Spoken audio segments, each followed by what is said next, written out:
Pleased today to be joined by Washington Ali, leadership coach, founder of the Become Alive method. Great to have you here this morning.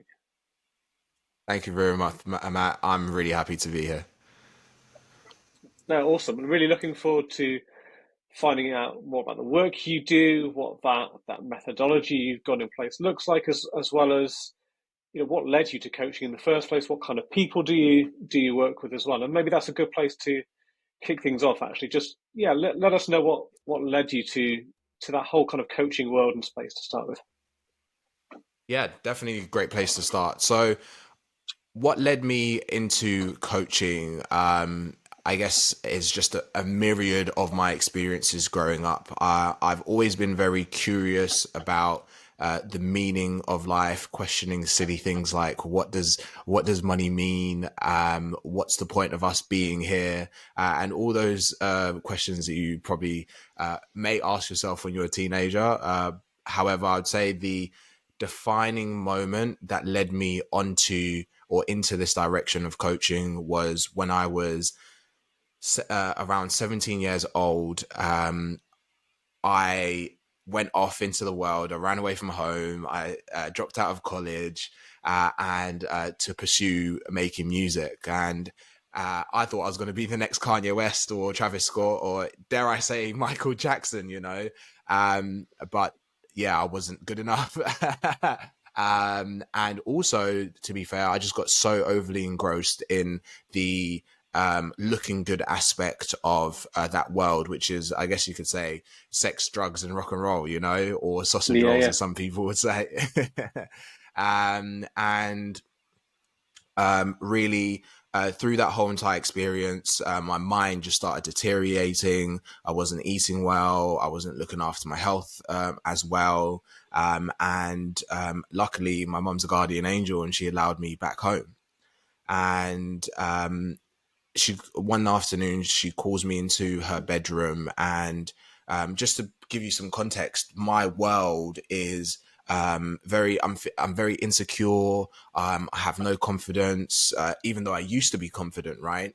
And I'm antisocial. I don't want to socialize with my friends. I don't want to socialize with my family. And in the day that my mum called me into her bedroom, she looked hopeless. She looked um, um, drained, and she says to me, "Look, Wash, um, I need you to help me help yourself." And through that, it was. I'm not sure if you know. I'm not sure if you have any kids actually, Matt. But if you do, yeah, or and they're teenagers, you might have one of them that is just so defensive. Like anything you say to them, snap up. They're like, "Oh my goodness, no, I didn't do that." Or da da da da da. yeah, yeah, And I was definitely that type of teenager. And then my mum on the flip side was always very nurturing, but also very like quick to problem solve. She taught us that um, look, things happen, but you are essentially responsible for the things that happen. And I thought it was going to be one of those conversations. So I went in, guard up, thinking that I'm about yeah, to yeah, get a talking to. But in actual fact, she sat me down. The air was different. The air was different. And I was like, oh, what's going on here? And we'd just gone shopping a week ago. And she says, listen, go grab the brand new pair of shoes that I got you, which were a pair of Air Forces. And she also said, go get your pair of Vans. And anyone that wears Vans knows that the badge of honor of Vans is just to get them wrecked as much as possible, to let everyone know that you're active, whether it's skating or whatever. And so I'm in a room, and there I have a pair of Vans and the Air Forces. And my mum says to me, son, your these shoes here, your Vans represent your current mind state, and your mind state is shattered, it's broken, and it's potentially beyond repair. And I sat there in silence. I'm thinking, what's going on? Like, what is she talking yeah, about? yeah. What's about to happen here? Um, and then she says, after silence, because I don't respond back to her, she says, now, like, look at your Air Forces. Your Air Forces, they're brand new, they're white, they represent a brand new possibility, they represent possible greatness, and at very least, just a brand new life. Mm. Um, like, don't you want that? And long story short, I picked the Air Forces. And after I picked those Air Forces, she said, okay, great, fantastic. Now, I grew up in Southend-on-Sea, and the recycling bins in Southend-on-Sea are pink. So she said, all your clothes that you're wearing in your Apex days, I want you to go get them out of your wardrobe and throw them in the bin. So Wow. I threw away absolutely everything apart from the new, like, the, I think it was probably like two pairs of shorts, a pair of jeans, two trainers, and probably about 5 or 6 shirts. Right, I threw away my Wow. entire wardrobe, um, and and that's what I was left with. And then from that moment on, I started. I made a commitment that day to be better, to never get involved with those type of friends ever again, to never go down that type of life again. And through making that commitment, I started myself on a journey um, of looking for better alternatives that stimulated my mind. At that point, Yeah. it was Yeah. just anything that wasn't music. It was anything that wasn't associated with chaos, really, because that's what my world felt like. And and from there, my mum introduced me to property seminars. As I said, I dropped out of college, so my education became financial education. Through Yeah. financial education, I through financial education, I um, went to networking events. Through the networking events, my confidence started building slowly and slowly again, because I became competent at something. I became competent at property. I understood what the methodologies were, which was rent to rent, which was buy to let, which was HMOs. I was in a new world with brand new language, and Yeah. I Yeah. go to this property event, and Samuel Zucchi's there, Jyrek Robbins was there, which was Tony Robbins' son. Um, Vincent Wong was there. So like all of these like property slash personal development superstars were all there. And I was just in a day seminar listening to their stories, and of course them sharing about their offerings and things like that. Yeah. And at break time, I noticed these two gentlemen wearing this gold like acupuncture grenade looking necklace, and it was big. It was Right. like literally probably about the size of my microphone. And I was struck by that, and I went to them and I said, "What is that? What, like, sorry to disturb your conversation, gents, but what's going on here?" And they told me what the device was, which was like a centering device mechanism. You squeeze it, presses pressure points, and this, that, the other. And after that conversation, I think it was Simon Headley and also a gentleman named Jack who gave me their business cards. And they said, listen, if you want to take your journey seriously, send this number a text and join the WhatsApp group and this, that, the other. And Yeah. from there, they taught me spiritual principles. They taught me business principles, communication principles, what it means to be in what it means to be in integrity, and also how to network and communicate with multimillionaires. Like literally inviting me out for dinner Okay. with them and things like that. And I just entered a whole entire brand new world. And they then I went to my first ever personal development event, and at my first ever personal development event, I witnessed people's lives changed, including my own. And through those shifts, I was like, there is no way this has taken me so long at that point, which would Yeah. have been Yeah. about 2 3 years. There's no way this has taken me this long, and other people were in this room experiencing even more profound shifts that took me 3 years, and it took them 3 days. You know, and of Yeah. Yeah. course, I understand that there's follow up work to do, but people really saw something different for themselves, and that was the first moment I was like, "Whoa, what is this coaching thing?" Like, I need to find out more about that, and 2 years after that, I did my first ever coaching certification course, and here I am. Awesome. That sounds like quite a journey and like a series of shifts in mindset, a series of different commitments. And yeah, I guess at those events that you mentioned as well, just being shown what's possible. And what were some of the key takeaways from those events that you personally received or took away, or that you saw others kind of being able to get that they didn't have before, just to help people understand, kind of some examples of what that could look like. Yeah. Um, So I'll start at the very beginning. At the very beginning, it was books, and what I got from books was I reprogrammed my mind or re-educated myself to thinking, um, to just seeing a whole new world of stuff. You know, some people see a whole new world and it's of the Illuminati or some like QAnon stuff, right? Yeah, I I just happened to stumble across a whole new world which was saying that what it is you desire is possible. And these are the things getting in your way. And I followed that rabbit hole. And that rabbit hole, and then at the personal development events, to answer your question, what I was witnessing were um, beginners, people who were at the same level of same level of understanding and knowledge and stage of their journey as me, who are much older than me. So they carried a lot of wisdom, and they were giving me a lot of praise. It was been like, "Wow, you're so young, and you're at a property event, and all that chat."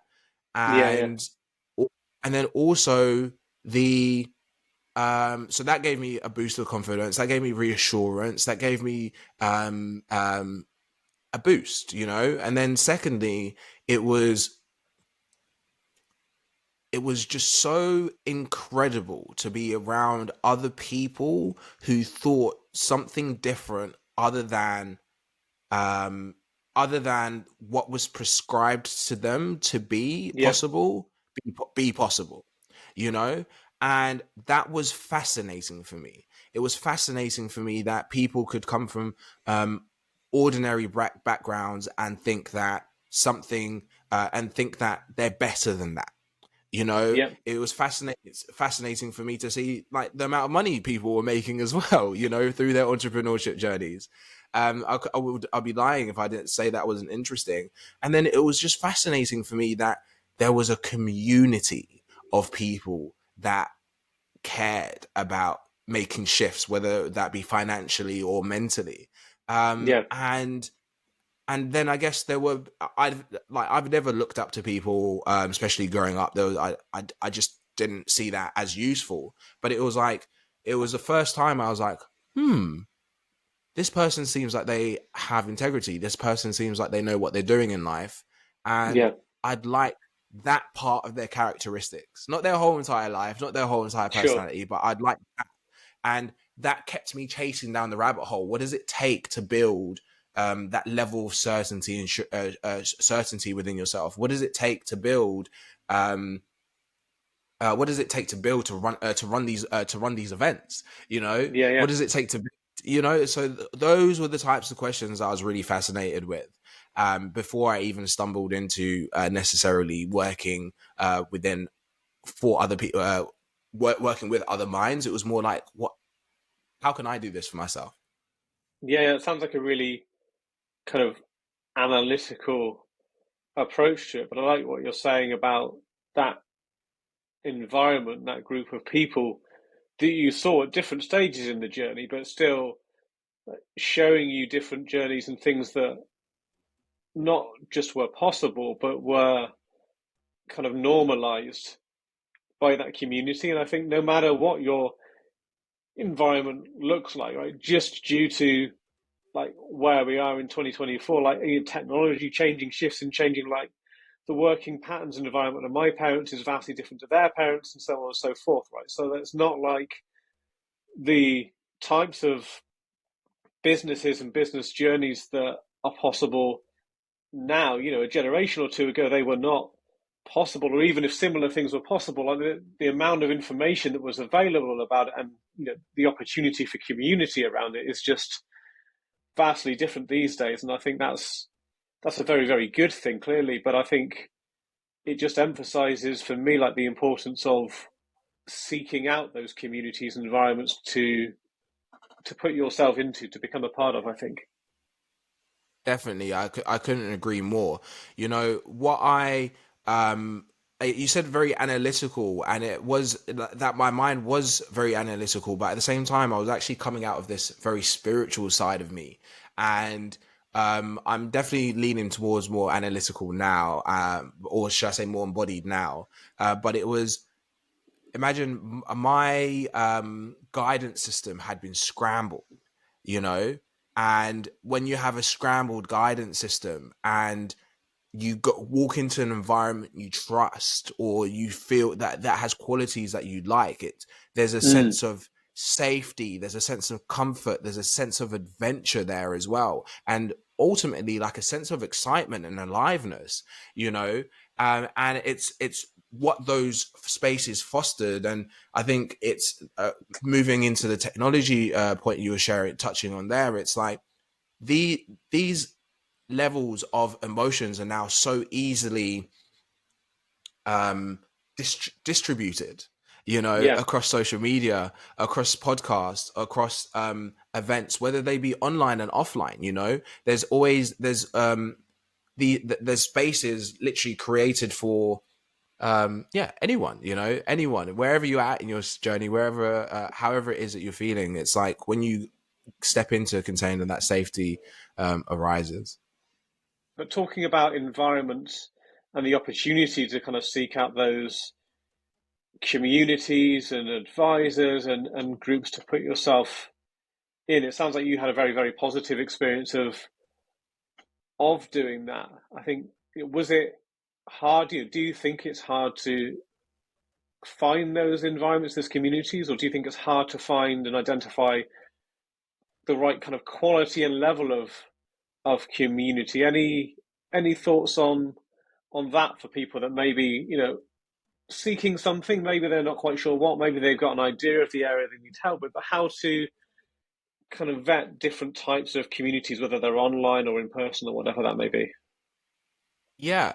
So the vetting procedure for me wasn't very strong. I'd go to an event. If I liked an event, I'd like it and I'll go to it again. If I didn't, I'd Yep. never. Well, it's not never, but I'd probably like watch the event happening in the background on social media, or things like that. Yeah. And what had, and I think what was, so I went to probably hundreds, maybe like dare I say 1,000, but I definitely went to at least 100 plus networking events, whether they were locally Nice. in Southend or in my uni town or even online. I was definitely I was serially networking. I think that what I found best was as soon as I found somewhere I liked to be, I stayed.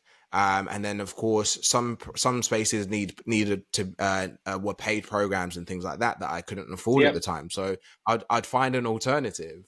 I would read books. I'd listen to podcasts. So I think the community, as much as being out there in the world filled my cup and I could see all of these things, I guess I was driven by the goal, by my goal at the time, which was to be financially free through property and to just step Yep. into entrepreneurship.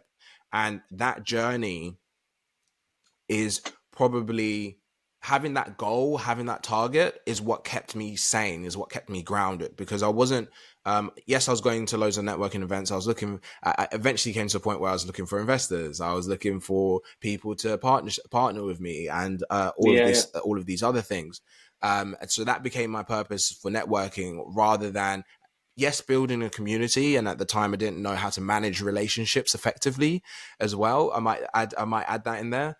So it was more that those where I found my safe haven was I'd take that knowledge, I'd go back home, and I'd actually take action on that knowledge. I would educate myself even more. I'd try out the knowledge on the estate agents in my local area, Yeah, or I'd call up estate agents in Hull or somewhere so far away where I could just experiment. And then I had about 4 or 5 people that we'd always used to check in on each other. So um, through those spaces, there were people that I actually properly connected with, who are my yeah, friends, excluding mentors, right? Where they would be the people I'd be having conversations with. Oh, I just got this deal. Do you know if anyone wants it? Oh, can you help me with this? And it became conversations of us helping each other and just sharing our wins, and also at the time, like a lot and a lot of L's, a lot and a lot of losses. yeah, yeah. So yeah, No, that's interesting. I like the fact that you describe that in a very goal-driven way, in a very proactive way. Like you're not just turning up there to say, "Oh, that was a good experience." You're actually then trying to apply those things. It sounds like almost immediately, but then you're willing to experiment. And I like what you said about finding those estate agents that are kind of miles and miles away, right? Like if you're going to try something, like actually experiment, actually try and apply it. Don't do a half-hearted attempt, and then just find ways to de-risk that or make it feel safer to you, so you can get that learning and progress. exactly. And don't get me wrong, like I actually know. To be fair, because of the experience I had coming out of that space, um, I was obsessed. I wasn't driven. I was obsessed. I'd actually say right now I've calmed down, like Right. compared to the person I was then. I still have that direction, but I'm more because the things that I want are like a lot bigger now. I have to be a lot more calculated. Um, I see. why am I why am I sharing that? It's yeah, so it's that obsession over my desire is what actually was guiding my choices and what was guiding my decisions. So it's Mm, like, yes, I love to have a chat with people, but if it didn't seem like it was the best thing to do, aligned with my goals and aligned with who I was, then it wasn't something that was going to move the needle. It wasn't something that I was going to allow to occupy my mind. yeah. Um, and by that, via that as a very same token, I was like, so by this time I'm at university now, studying law, and the hilarious thing is that I was known as such an antisocial person for like the first couple of years at uni. Yeah. Well, because I did college, I did 2 years of college because I didn't do my GCSEs and I needed to go back to college. By the way, so I did like those 2 years there. Then I went into uni, so I was there for five in Yeah. Canterbury for 5 years total whilst I'm doing all of these things. So for the first 2 to 3 years, I was known as antisocial. I didn't drink. I didn't eat sweets. I'd eat a lot of Chinese takeaway. Let me be honest, and a lot of ramen. But I didn't eat Yeah. sweets and things like that. And everyone who knew me knew like thought I was like, oh, like he seems cool, but what's his game? What's he actually about? Because he doesn't really. Yeah. Yeah. He has a strict regimen. Like on Wednesdays was the only days I gave myself to have any ounce of fun with which was to make music or to hang out with people. Other than that, I would be in my room, or if I wasn't in my room, I'd be on you can call it a mastermind call. If I wasn't on a mastermind call, I would actually be watching anime. So I did have my balance, Yeah. but it was I was just hyper focused, and that's what helped me stay the course and get to where I am. No, awesome. No, that's really, really interesting, and I hope, yeah, people listening can take something from that approach and just be willing to experiment. Like, not make it a numbers thing, but like just don't stick to one thing and say it didn't work because you hadn't found that right group, that right lesson, or whatever it might be. Like, try a whole bunch of things at the same time so you can compare them to each other. You then have context in order to make decisions, right? Rather than try the same thing, like if it's a networking group, rather than, oh, I've joined this, I'm going to try it every month for 12 months before deciding whether it works or not, right? Like, try 5 different ones at once, so you've got something to compare to. Yeah, 100%. And at the time, the networking events weren't as big as they are now. They are more like free conferences that you'd go there Yeah. for 2 days. and then they like, I'll be real, they'd hard sell you, you know, Yeah, and go to the back of the room. And I didn't mind. I didn't mind. I didn't have the money, but I was there to gain knowledge because they were still giving out good things. And those experiences, the reason why I share that is because it's like they were all free, so it was like I didn't have to commit myself to like a monthly networking meeting like that. It was yeah, like, yeah, oh, there was this free space here, I could go here for this weekend, the next weekend it's going to be here, and then of course there were a few paid spaces and things like that. yeah. No, interesting. So, like, coming forward to where you are now, then with the coaching work that you do for people listening, just describe a bit about, who it is that you actually work with now, what it is that you help them with, and what you do for them.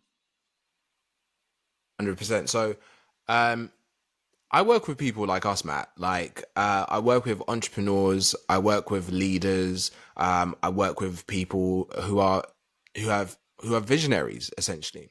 And what I've found is that when whatever stage, whether you're at the beginning, middle, or like you're seasoned, shall I say, you a lot of people face this. Um, what How would I say it? A lot of people face this resistance. You know, they face this. Um, a lot of people face this resistance to, and they find themselves pretending not to be great. You know, and what that looks like is making your employees your friends, or thinking that you have to be a tyrannical boss, or Yeah, thinking that you have to be recluse. And I help people become confident, content, and clear in their vision, mission, and goals. And whilst that's happening at the same time, they're becoming confident, brave, and happy within their own personal lives. You know, so boosting profits and happiness. You know, those sound like two good things to have. Who wouldn't want that, right? exactly. Yeah, and so your method then of working with people, what's that journey look like that you then take them through on that path to developing that clarity and confidence, I suppose. Yeah, so what I use is a certain, so I have a methodology that's drawn from different distinctions. The first distinction or framework is ontology, and ontology is the philosophy of being. You know, what does it mean to be human? So I draw from ontology. I draw from positive psychology. I draw from solutions focused approach, which is a mixture of positive psychology, social constructionism, and phenomenology as well. Um, and essentially, I blend those approaches because those are my favorite things to look into and study. And I'm Yeah, also qualified in coaching through them. And I blend them all into my methodology, which is the Become Alive method. And the Become Alive method is exactly about that. You confident, clear, content, confident, braver, and happier.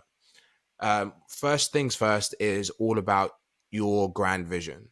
And the thing is about a grand vision is, even when I say that, a lot of people a lot of people probably start thinking about money, success, um, yeah, and um, and all of those large things.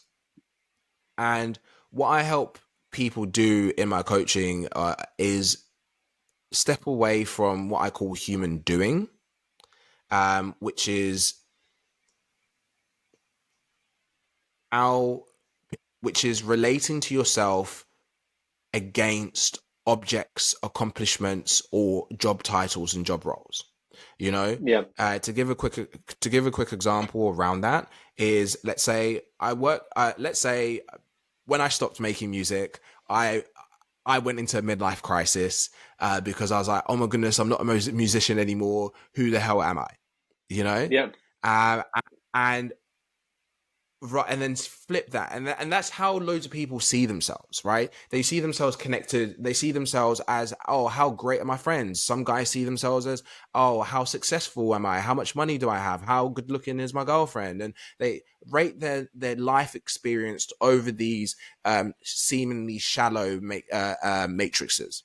And Yeah. I flip that on the head, and I say it's about your being. And what do I mean by that? What do I mean by that? What I mean by that is who you are. Say you, Matthew, is Matthew. Matthew, you are you, sir. You will never be changing, right? Plus how you are you. And what that means is how you show up to the world as something that is self-generated, as a choice, as an option, as a declaration, Yeah. and that equals what you do. So Matt, you're Matt, and you're happily podcasting me today, hopefully, right? Yeah. So Yeah. what does that mean? What does that make? What does that mean about what you do? That means you happily make podcasts. You know, um, I'm when I'm up on stage and I'm speaking, I'm always Washington. I'm never changing. And how do I choose to show up when I'm speaking? Do I choose to show up shy, timid? Da, da, da, da? However I choose to show up says what I do, and it says what I do. Washington shyly Yeah. speaks Yeah. in this moment in time.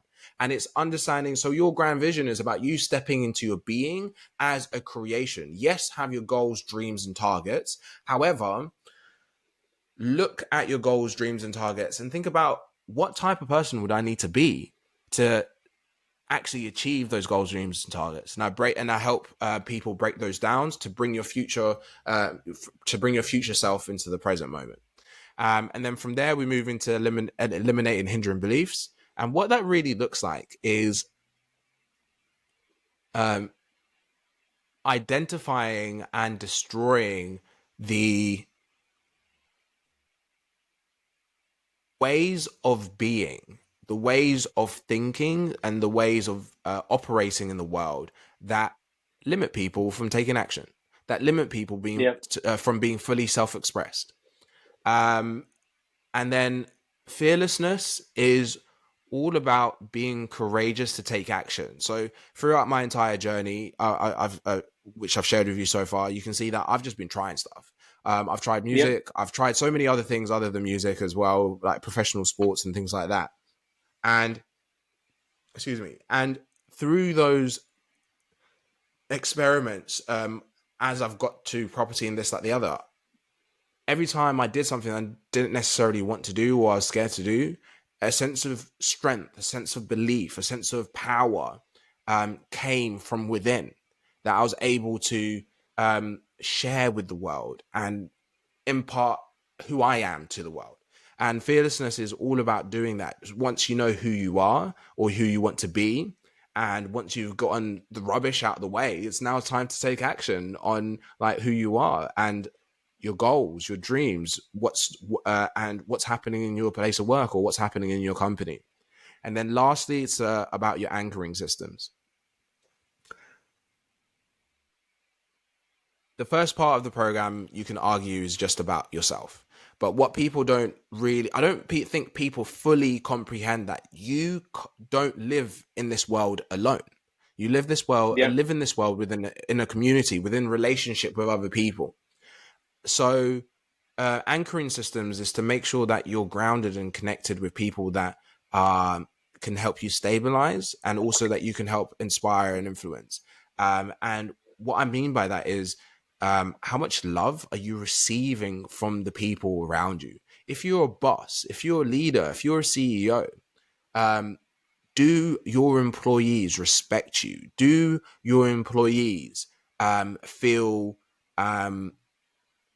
have a sense of, I wouldn't say do your employees have a sense of freedom around you, freedom to be, freedom to act, freedom to share ideas?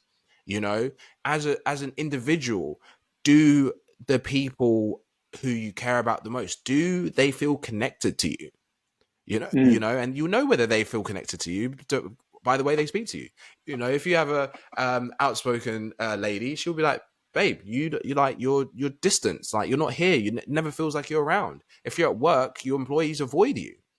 So how Yeah. Yeah. much love are you getting from receiving from other people? And then lastly, the flip side of that is how much love are you giving to other people? You know, your employees, are you nurturing each individual employee the way they need to be nurtured? Are you nurturing your company by working in the business rather than on your business to allow it to grow and become fruitful? And likely same as at home, you know, or in your personal life, are you giving time to the people, to the most important people in your life, period? You know, and once you have all of those four components together, your life starts running like a well-oiled machine, and you feel proud, you feel powerful, you feel like you can take on anything, and at very least, Matt, you feel content with who you are, and what your life is about. And that's the process I take people through. No, awesome. That sounds really, really well thought out, really impactful and empowering as well. I like the things you were saying kind of at the beginning of that first phase, people thinking about what success means. Maybe they've got goals. A lot of people, especially entrepreneurs, they might be, financial goals, or it's this revenue target or that. But I think for a lot of people, it's like that thing, when you have a job, right? They say, oh, what's your 5 year goal? Where would you like to be in 5 years? And for me, I remember like my first jobs, I haven't got a clue. I can't even comment on what is even possible in a career in that time frame because I have no context in which to answer that question. And I think when people come up with goals themselves, like a financial thing, they'll think of a number they think they're supposed to say, but they won't really have a context of, well, is that possible?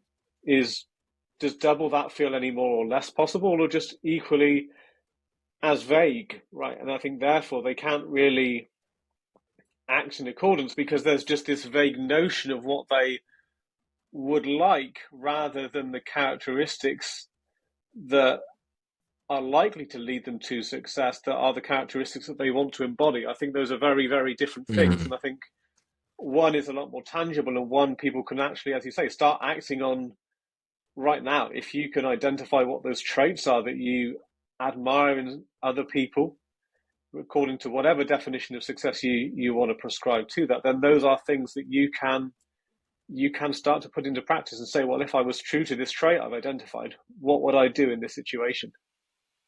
Exactly. And you know, the money side of things and the material side of things, right? I don't think it matters how much money someone says. You know, if someone says they want to be a billionaire, great, fantastic. What's it going to take for you to get there? You know, Mm. who do you need to be to get there? You know, and that's where that's where the work your world starts expanding. Because if you see yourself needing to be, I don't know, a lot of people consider billionaires to have no free time and they live like horrible Yeah. lives, right? So immediately you put yourself in that position of a billionaire and you start reflecting and asking yourself the question: do I actually want that life? You know, do I Yeah. Yeah. actually want to be that person? And so it's the goal is like, it's always a moving target. You know, the amount of times that I've said, oh, I want to earn X amount, and I've earned it, and I'm like, oh no, that's great, I want something else. The amount of times I've had um an ice cream and said, oh no, I just want one ice cream, and wanted to have another ice cream, like that, it's monumental, you know. Yeah. um the goal itself is uh isn't as important. Who you discover yourself in the pursuit of that goal through the lens of who it is you want to show up in the world through that self-discovery process allows you to fine tune as you go along anyway. Yeah. Yeah. No, I like that. That makes a lot of sense. And I do all kinds of like endurance sports events and things like that as well. And you know, yeah, there are a good challenge, mentally and physically to do those things. But actually, like if you add up the hours of training that you put in place to even get on the start line, I know a lot of people that say by the time you've got on the start line, you've already achieved the thing you set out to achieve. The actual Mm. event itself is just a bonus. And I think that's a great way to look at those things. That's it, and that's where fulfillment, that's where contentment is, like, that's where it arrives from, you know, because like that, oh, that's such a beautiful sentiment. And the thing is, what you're speaking of is, however, when you get to the line, the start line, you're not hopeless though, are you? There's a No, no. sense of like, there's a sense of relief maybe, or even pride of like, oh wow, I've worked my ass off. We're here. I've shifted A, B, C, D, but I'm ready to go. I'm ready to take this on now. You know, Yeah, yeah. um, and whatever happens, happens. And it's like almost like a sense of pressure is relieved from there as well. Yeah, absolutely. I think you get the freedom to just, see what happens. Some things are inside of your control, some things are outside of your control. You just take it as the day comes, but know that you're just feeling kind of grateful and positive and confident to be there in a position to just see what happens. Exactly. And that's the game. It's seeing what happens as an experiment, right? It's Yeah. not, you're not just like seeing what's happened. Oh, I'll just see what happens. No, you're playing an experiment and you're seeing what will happen. And how, I guess I'll share a bit more in depth into that. It's like the mindset around that you need to have, or like I support people to cultivate, is this mindset of what the Western world like is derived by, which I call like psychological assessment, right? Mm. And a psychological assessment automatically puts things in boxes. And I'm not saying it's right or wrong. I'm just saying that's what it does, right? You've Yeah. got the DSM, you've got the DSM-5, right? That's a whole category list of boxes. Again, not saying it's right or wrong. Just stating the facts here. Yeah. Yeah. And it's like that supports people to a certain extent. However, I believe it can also be limiting if you're searching for something else. If you're searching for real life changing transformation. Mm. What I pose that to is what I call a philosophical assessment, and how I understand philosophy to be is the art of asking questions to figure out the truth. Right? The truth is Yeah. is something I won't talk about because I don't know the truth. Yeah. Yeah. But it's it's the art of being able to just look at something without judgment. It's the art of being able to assess the situation, ask a question about the situation, and not have to put it in a box. Because as soon as you put it in a box, I'm sure you find out when you put I don't know, tools in the shed. And then you start looking for the tools and you're like, oh my goodness, where have my tools gone? And then you go out and buy new tools because you think you need something else when you actually don't. You just need to open up the box that you've like compacted everything in and Yeah. take out the tools you already have. And I feel like that's what a lot of people do when they hop into a psychological assessment, because they think they're looking for a myriad of boxes. They're looking for a myriad of things that are wrong, rather than playing the game of, well, it's an experiment. I want this outcome. I'm going to try this way of being to get this outcome, and see what I have as a result. And from what I have as a result, I can try again, essentially. Yeah, absolutely. And I think, as you say, there's something useful about those kind of labels because it can give you context. And I think, from a mental effort perspective, if you categorize things, you label things right, it reduces that mental processing power kind of required to then think about those things because you've already analyzed it, you prescribed a label, which, used to kind of serve people in many situations can still serve people. But of course, at the same time, it then becomes restricting and limiting, doesn't it? Yeah, and I guess the key word there is that it can become limiting, just depending on your temperament and depending on what you'd like to achieve. You were sharing earlier about like when you're in a work role and you're asked about 5 years into the future. Um it's the 5 years into the future is imagine, I forgot what I was going to say. I had some bars, Matt. Yeah, I had yeah. some bars. If you Very just artificial, isn't it? yeah, it's yeah, it is very artificial. It's almost as if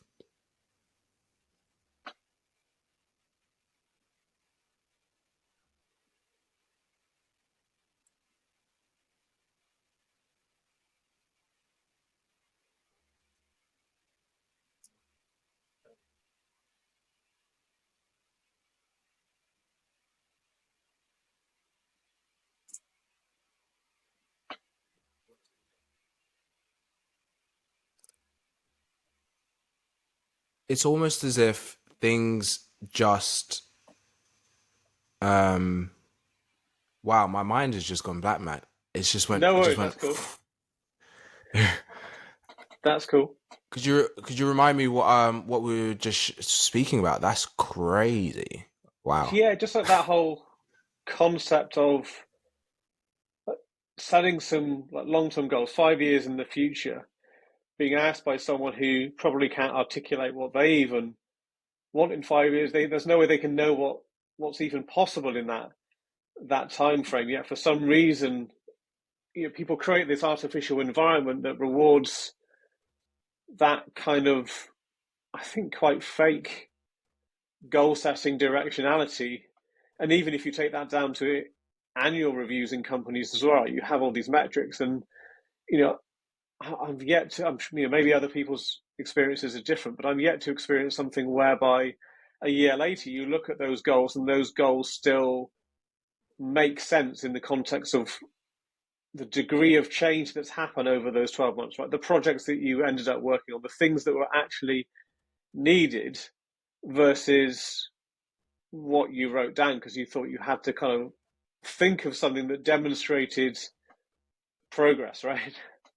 Yeah. No, honestly, that's it. That's it. It's everything is constantly moving, and if we, yeah, everything's constantly moving, and if we think that by obtaining ABCD or saying ABCD, um, well, I'll say that imaginary is just a get out of jail free card. Actually, you know, you say something, it sounds grand, it sounds grandiose, and you just have something to move you into a direction that doesn't necessarily have to speak to you. You know, Mm. and it's so easy to live in that monotony because you don't have to do much. Everything's familiar. Everything is safe. Everything is um, like great for some people. You know, some people do Yeah, yeah, like a bit like that regimented, but ultimately boring. You know, I like a bit of mm. excitement in my life, and I don't like chaos, but I definitely like excitement. Like all of this Yeah, yeah. around here, that's excitement. But yeah, man.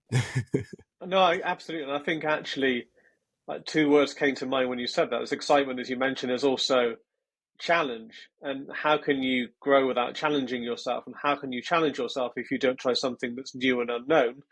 And how can you do any of those if you've almost prescribed and aligned yourself to something which is known, just like feels like what you're supposed to say, right? Rather, how about a Exact. better goal? I should experiment X number of times a month, or whatever that might be. How about that as a goal with no expectation of the outcome? That would be magic.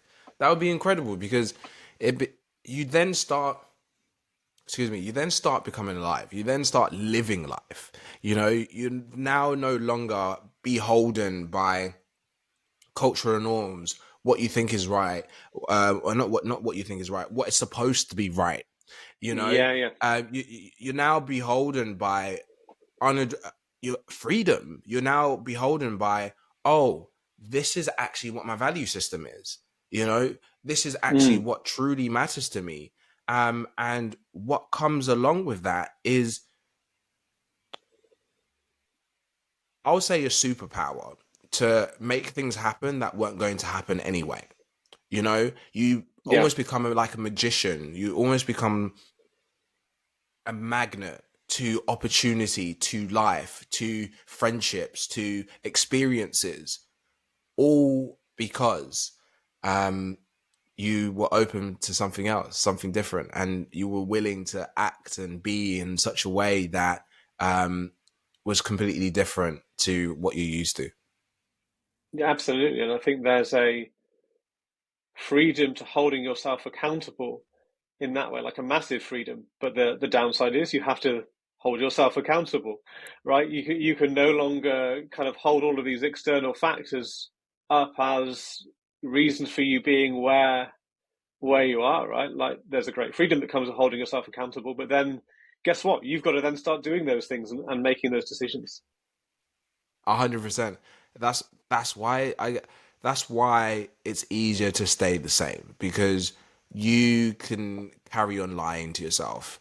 You know, you can carry on pretending that you're not great, or you can carry on pretending that you're not destined for greatness, or you carry on pretending that you're not destined for happiness, or you carry on pretending that you're not destined to be a great leader of teams, you know. Yeah, And that monotony, that melancholy, is essentially what I fight against.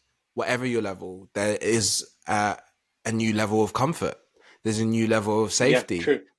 You know, and I'm not only talking about risks in the sense of making more money. I'm talking about risks in being an open and loving person. I'm talking about risks in being pure and vulnerable and electric. You know, there's risk in Yeah, that. yeah, You know, there's risk in, and you don't have to be this excited or like person as who I am, right? It's like there's risk in just being you. There's mm, risk in that. And like having that level of skin in the game, having that level of trust in yourself, having that level of confidence, that level of um power, and not power to control other people, power as in you can walk into every room and heads turn, whether you are the most talkative person in the world or whether you're the most like reserved person in the world, that power still resides. And for the most, for the least talkative people in the world, in the room, what that looks like for me is when I look at people in the eyes and I just, or I look at people and I sense this presence from them. You know, yeah. No, I think it's really interesting that the freedom that can come as soon as you accept that responsibility and create have those goals that you align yourself with, but really accept it's about the process that you go through along the ways and the willingness to change. So, no, thank you for sharing that. I think our audience will definitely find that really, really useful, really valuable. So, yeah, thank you for that. And just to switch gears now, before we do wrap things up, like for you and your coaching business, or just personally as well, like what what are the goals that are driving you at the moment, or what are the qualities and capabilities that you're working on at the moment?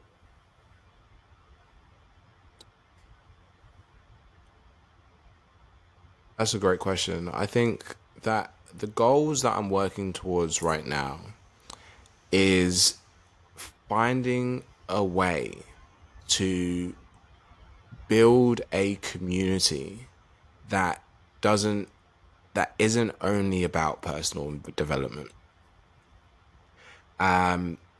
because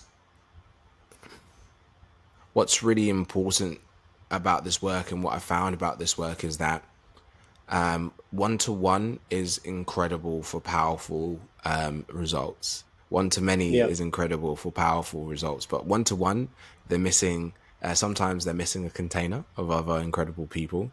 One to many, what's missing is activities or experiences. Yeah, experiences that people who have shared intimate details, shared successes, shared wins and losses with each other to then take that back out into the world and relate with each other as friends if they'd want to, you know? yeah, yeah, So that is definitely the long term vision that's driving me. I what's also driving me is the sense of freedom, power, and education that I have already received from being on this journey, and also look forward to learning. The purpose for me personally, like the selfish, is that I would love to learn under some of the world's greatest minds. You know, not necessarily just about coaching, but about philosophy, about spiritual truths, about religious knowledge as well. You know, I'm very, very interested in that world. And secondly, and the freedom. What the freedom is in that is the freedom to travel, the freedom to experience new things, new ideas, yeah, and ultimately. just to be able to be, yeah, just to be able to really experience the world in that fun, vibrant way. And I wouldn't even care if it's on Zoom. I'm experiencing brand new ideas, and that's really what I love. And through those brand new ideas, I get to integrate, I get to transform myself, and through myself transforming, I get to introduce other people to brand new ideas, introduce other people to brand new people or already existing people, in a deeper way. And yeah, you know, uh, what's funny about my journey is that my entire life, Matt, I've never been able to stick to one thing. And I finally found a Okay. vocation where I don't have to. Yes, mastery is what I'm sticking to, mastery of self, mastery of cultivating environments in which transformation is possible and as easily accessible as transformation is or can be. Yep. And that's a blessing. It's unbelievably wild, dude. Like the people I meet, the experiences I have, the emotions I feel, just wow. And I want more of that. That awesome. Now, who doesn't want more of that? No, I think that's really, really exciting, and I think, yeah, it's clear that you're passionate and committed to what you do to developing yourself, but also helping others, as you say, go through that kind of transformative mindset way of thinking process to achieve more in the context of what we have already discussed about what achieving and what more means in that context. Right, I think that's really fascinating. I think really interesting to see how you're going about trying to bring that to more people, and I'm sure we'll have other conversations in the future to kind of check in and see how you are on that journey, and hopefully can help you bring that message to more people as well. But for now, thank you for sharing that. I think some really actionable takeaways, and obviously I'll leave full details to your website, everything else, so people can find out more about you and your work. But I think there are some really actionable things people should take away from this. I think there's lots of inspiring things that I hope excites other people about the conversation today. So thank you for your time, much appreciated. Matt, thank you so much for having me on. It's I've had so much fun. Explored new ways of sharing what I've already shared before that you brought out of me, that this space brought out of me, and yeah, definitely I look forward to working with you in the future, and actually, of course, trying out, experiencing, and using your technology as well. Awesome. No, thanks again. Take care. Take care. Bye.